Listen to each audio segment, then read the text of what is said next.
us this opportunity to have a kind of face-to-face with intellectuals. Thank you, sir. మా sir senior అంతా చెప్పారు council గురించి, but I quickly touch upon 2-3 things. One is the very creation of ASCI, Andhra Pradesh Council, with what aims it is created. Number one. Number two, how Telangana, when Telangana came into existence, how Telangana state converted that into TSC, then today's controversy. And the fourth point is, anyway, all we were in the movement, they demanded for many things.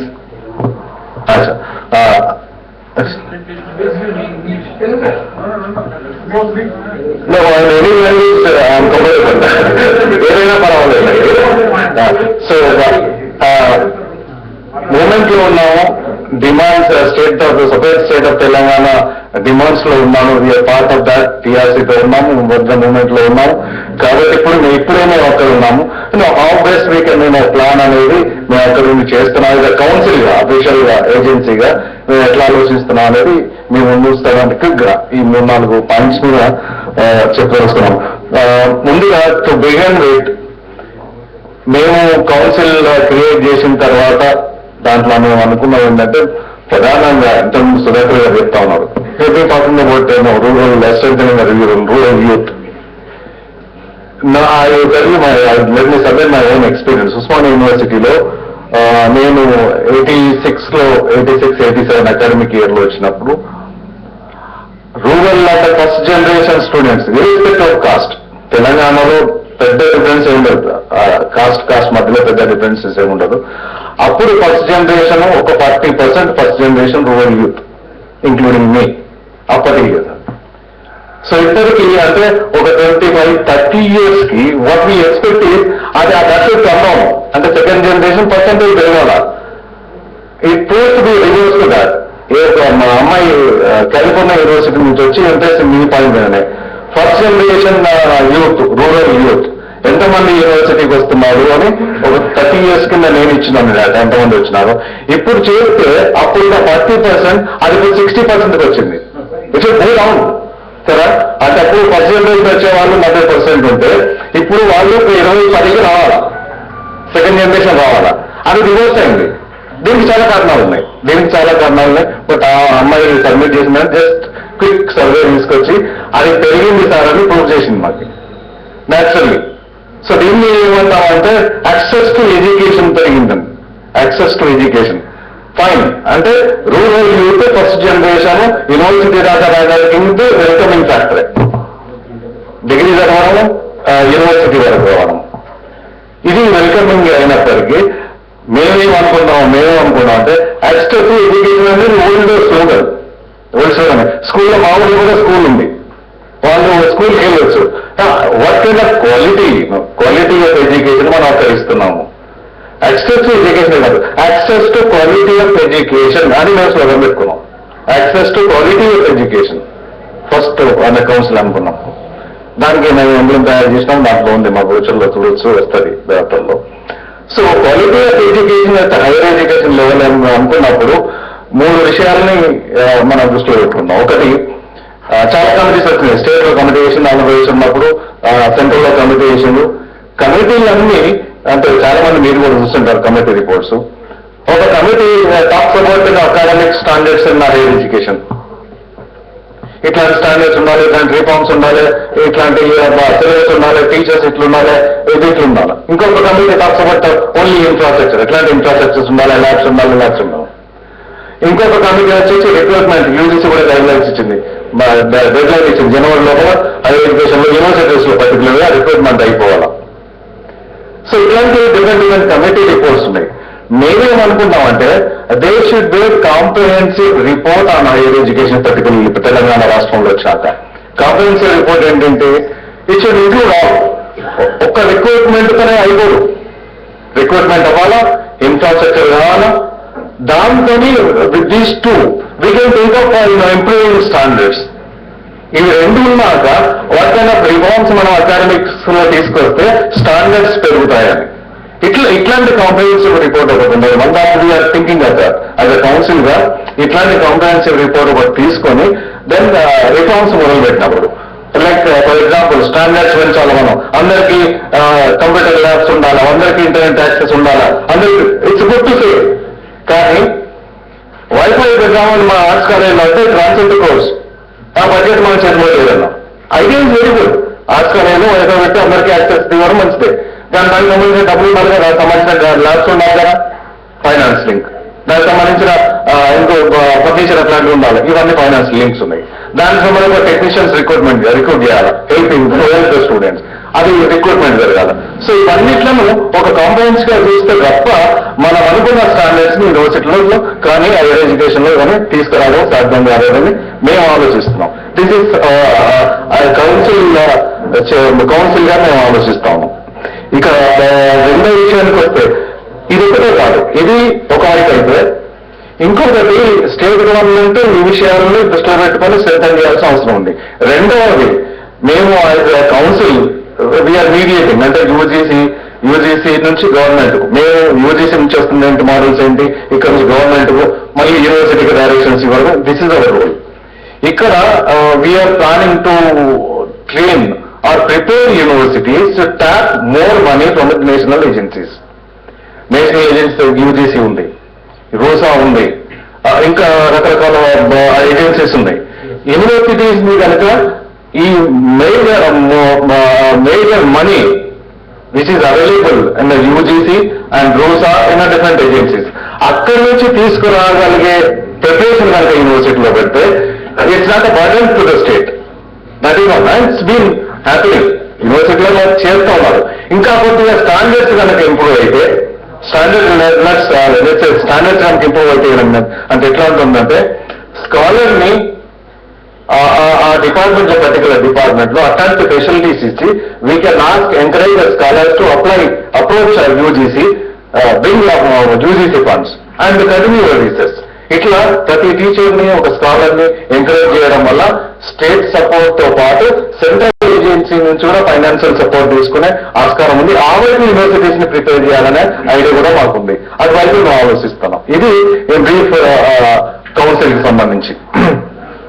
ఇక council ఇప్పుడు వస్తున్న కాంట్రవర్సీలో పోకుండా, council Telangana council we are not recognising Telangana council అంటున్నారు వాళ్ళు.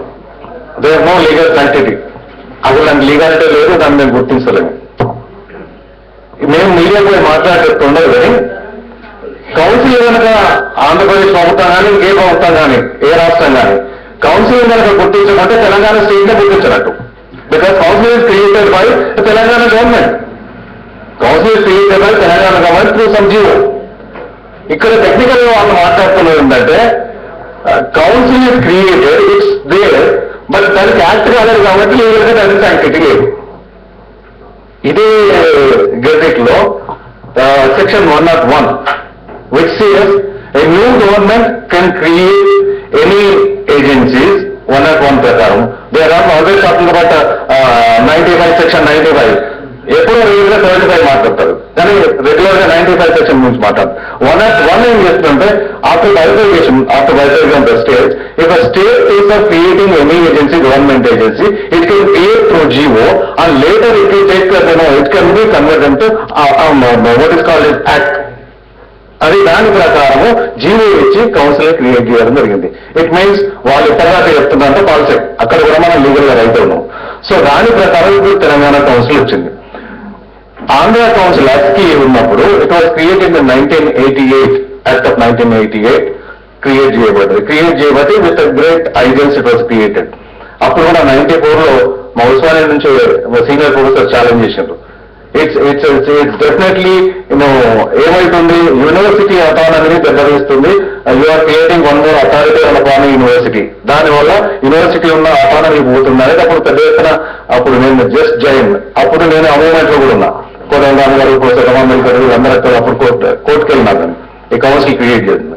అప్పుడు create చేసినప్పుడు court ఇచ్చింది ఏంటంటే, it's a statutory body, kind of advisory mediating body, but it's not body with the power of creating GOs or anything. It's actually to mediator. అంటే యూజీసీకి, government కు, universities కి ఒక అకాడమిక్ స్టాండర్డ్స్ ని, ఒక guide lines తయారు చేయడము, లేకపోతే looking overall academic affairs in university, ఇట్లాంటి స్ట్రక్చరల్ ఇష్యూస్ మీదనే చూస్తుంది కానీ but it's not like any other higher education department లాంటిది అదని స్ట్రక్చర్ ఒక టైటిల్ ఇచ్చిండు. అట్లా 88లో that act Andhra council was create చేసిన తర్వాత ఈ council slowly started taking all the powers from the university. మీరు కనుక 88 నుంచి కనుక చూస్తే కామన్ ఎంట్రన్స్ సిస్టమ్ ఈ కౌన్సిల్ క్రియేట్ చేసింది. Before use to prepare hour question paper for our own students. మేమే వాల్యూ చేస్తుండే యూనివర్సిటీలో, మేమే వాల్యూ చేసి use to display the list ఎక్కడెక్కడ ఉస్మానియా యూనివర్సిటీ లిస్ట్, అప్పుడు ఈ తెలంగాణ శాతవాహన యూనివర్సిటీలు ఎక్కడెక్కడ తయారు చేస్తున్నాయి, లిస్ట్ తయారు చేసి మేమే వాల్యూ చేస్తున్నాయి, మేమే ఎగ్జామ్ కండక్ట్ చేస్తున్నాయి. ఇప్పుడు కౌన్సిల్ వచ్చిన తర్వాత అంటే ఇప్పుడు మా తెలంగాణ కౌన్సిల్ ఉంది, we are not prepare to repeat the same thing, అట్లా వాళ్ళు చేసినట్టు చేయండి కూర్చున్న తర్వాత కామన్ సెట్, మెల్లగా కామన్ సెట్ ఏమైంది అంటే ఎంట్రన్స్ ఎట్లా కంప్లీట్ చేయాలా, ఏ రకంగా ఉండాలా, ఎట్లాంటి స్టూడెంట్స్ కు యాక్సెస్ ఉండాలా, ఇక్కడ లోపల పరిస్థితి ఏంటి అని యూనివర్సిటీ ఆలోచించి ఆ రకంగా సెలక్షన్ ప్రాసెస్ తయారు చేస్తుంది. ఇప్పుడు యూనివర్సిటీకి సంబంధం లేకుండా కౌన్సిల్ మొత్తం సెట్ల రూపంలో అన్ని చేసేస్తుంది. అది it started with MSET, later it started with ISET, then all sets. ఇప్పుడు కౌన్సిల్ కంట్రోల్స్ ఎవ్రీథింగ్. ఎంట్రన్స్ ఎప్పుడు వాళ్ళ కౌన్సిల్ డిసైడ్ చేస్తారు and university works for the date. Council decide చేస్తారు, university works for the dates. అక్కడ law department ఉంటుంది, ఇంకా MBA మా professors ఉన్నారు, వాళ్ళు ఉంటారు, they work for the dates. ఏ యూనివర్సిటీకి ఆ యూనివర్సిటీకి ఉండింది. ఇప్పుడు అన్ని కలిసి ఒక యూనివర్సిటీలో మళ్ళీ పని ఏం చేస్తుంది, ఈ కౌన్సిలింగ్ అంతా యూనివర్సిటీలో పనిచేయాలా, దీనికి వచ్చిన ఆదాయం అంతా కౌన్సిల్ పోతుంది. నేను కౌన్సిల్లో ఉండే మాట చెప్పకూడదు కానీ చెప్తా ఉన్నాను. In time council should support financial universities which is not happening. This is the point. In term what are the money is coming to council అది యూనివర్సిటీలు పనిచేసే చెమటల రూపంలో వస్తుంది ఈ కౌన్సిల్ కి. In term council should think of improving some infrastructure in universities. అది జరగలేదు, అది జరగాల్సిన అవసరం ఇప్పుడు నేను కౌన్సిల్ అనుకుంటున్నానంటే అదే విధంగా కౌన్సిల్ కనుక మా చేతిలోకి వచ్చినప్పుడు ఇంటర్వ్యూస్ అంట. ఇప్పుడు సార్న్నారు is organizing the great international event, 3 days event, many coming from different parts of the world. ఇప్పుడు అది ఏం అడగాలా, యూజీసీ ఇస్తుంది, స్మాల్ అమౌంట్ ఇస్తారు, ఇంకోటి ఇస్తారు, స్మాల్ అమౌంట్ ఇస్తారు. ఇప్పుడు council is there to support this kind of event, that's a big academic event. ఆ ఫ్రీడమ్ కౌన్సిల్కి ఉండాలా, ఆ ఫ్రీడమ్ ఒకవేళ అట్లాంటి థింకింగ్ ఉండాలి, అట్లాంటి యాటిట్యూడ్ రావాలి గవర్నమెంట్ లో. So these are the issues we collectively think about. Both of my seniors, my chairman and vice chairman, we are collectively thinking of implementing all this, particularly concentrating on rural youth. Degree కాలేజీల పరిస్థితి సుధాకర్ గారు ఇప్పుడు ఇంతకుముందు అన్నారు. Degree కాలేజీల పరిస్థితులు ఒక 2 సంవత్సరాల నుంచి కౌన్సిల్ చేసిన, ఆర్ట్స్కి చేసిన దాన్ని మోసం అని అనొచ్చో కాదో కానీ డెఫినెట్ గా మోసమే. అది మోసం జరిగింది. ఎట్లా మోసం జరిగిందంటే కౌన్సిల్ కొన్ని స్టాండర్డ్స్ ఉన్నాయి. ఒక డిగ్రీ కాలేజీ చేయాలంటే దాని కింద ఎన్ని ఇంటర్మీడియట్ కాలేజీలు ఎంత డిస్టెన్స్ లో ఉన్నవి, ఎన్ని ఇంటర్మీడియట్ కాలేజీలు ఉన్నాయి, ఎంత డిస్టెన్స్ లో ఉంది, అవుట్కమ్ ఎంత ఉంది, దాన్ని మొత్తం లెక్కలు తీసి డిగ్రీ కాలేజీ పర్మిషన్ ఇవ్వాలి. చిన్న మండల్లో 7 కాలేజీ వచ్చి కూర్చున్నారు వీళ్ళు గత 2-3 సంవత్సరాల్లో. 2 కాలేజీ వచ్చి కూర్చున్నారు. అవి తీసుకున్న వాళ్ళు కొంత సర్వీస్ మీద ఉండవచ్చు, కొంత సర్వైవల్ ఉండవచ్చు. ఆ తీసుకున్న వాళ్ళు యూనివర్సిటీలో 2-3 సంవత్సరాలు ఉంది, ఏ ఉద్యోగాలు రాక 4 జమ మనిషి 10,000 జమ చేస్తున్నా వాళ్ళు వేసుకున్నారు. వాళ్ళు సర్వీస్ ఉంటే లేకుండా కానీ ఎట్లా వేస్తే అట్లా తీసుకున్నారు.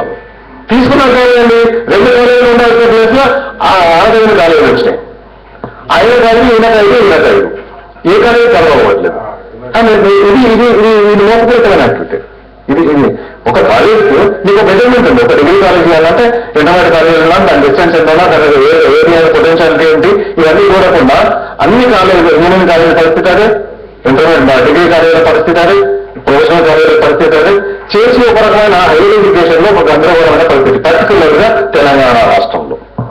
వేరే దగ్గర అక్కడెట్లుందో ఇంకా పెద్ద స్టడీ ఏం లేదు కానీ ఇక్కడ మనకు అందరికీ తెలిసిన విషయం హైయర్ ఎడ్యుకేషన్ లో ఒక గందరగోళమైన పరిస్థితి.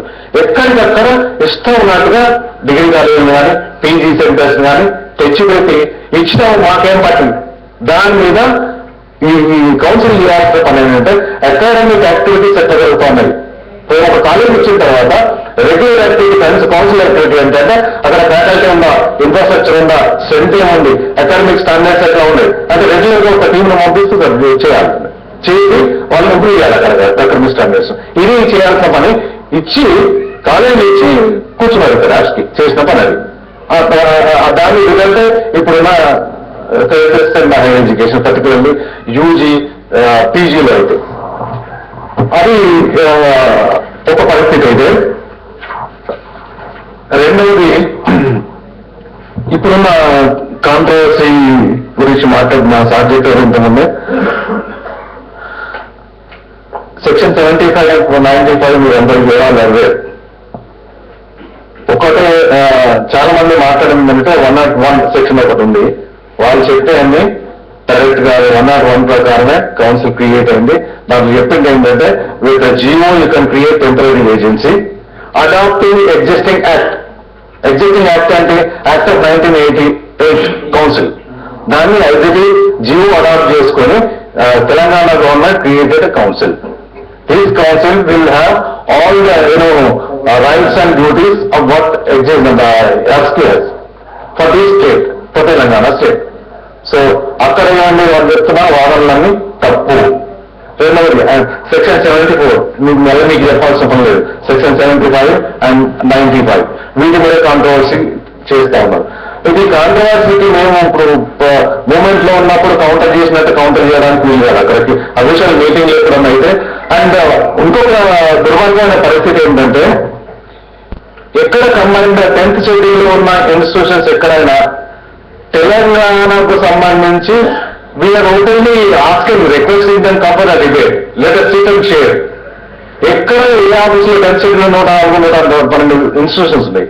ఏ ఇన్స్టిట్యూషన్ లో కూడా వాళ్ళు ఓపెన్ వచ్చి మాట్లాడడం, లెట్ us డిస్కస్ ప్రాబ్లమ్స్ అయితే షేరింగ్ ఎట్లా అనే దానికి ఎక్కడ రావట్లేదు. ఇన్ఫాక్ట్ మేము twice invited them, let us openly discuss అని. వాళ్ళు ఎప్పుడు ముందుకు రావట్లేదు. ఇన్ఫాక్ట్ ముందుకు రాకపోయినా మేము ఒక సమావేశంగా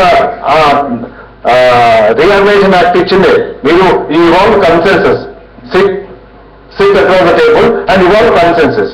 అక్కడ ఏమైనా డిస్ప్యూట్స్ ఉంటే మా దగ్గరికి రండి అని చెప్తా ఉంది, యాక్టివ్ చెప్తా ఉంది.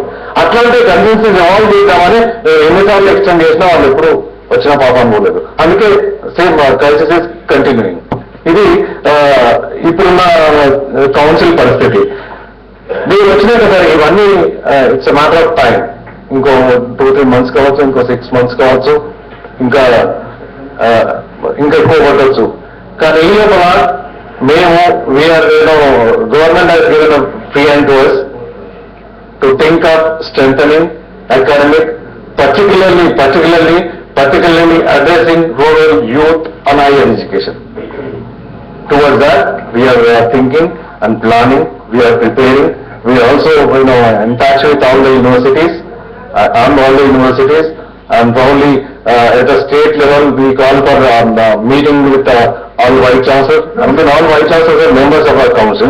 Whenever we think of new reforms, new changes in higher education, we invite them, we debate and discuss, addressing higher education council at the rural level. Urban level, there are different problems. There are 340 colleges, local engineering colleges. అట్లనే అన్ని district head quarters లో engineering colleges వచ్చినాయి. What they are doing in that everyone knows it. అక్కడ faculty ఉండదు, చదువులు ఉండవు. But after 4 years someone will come out an engineering graduate.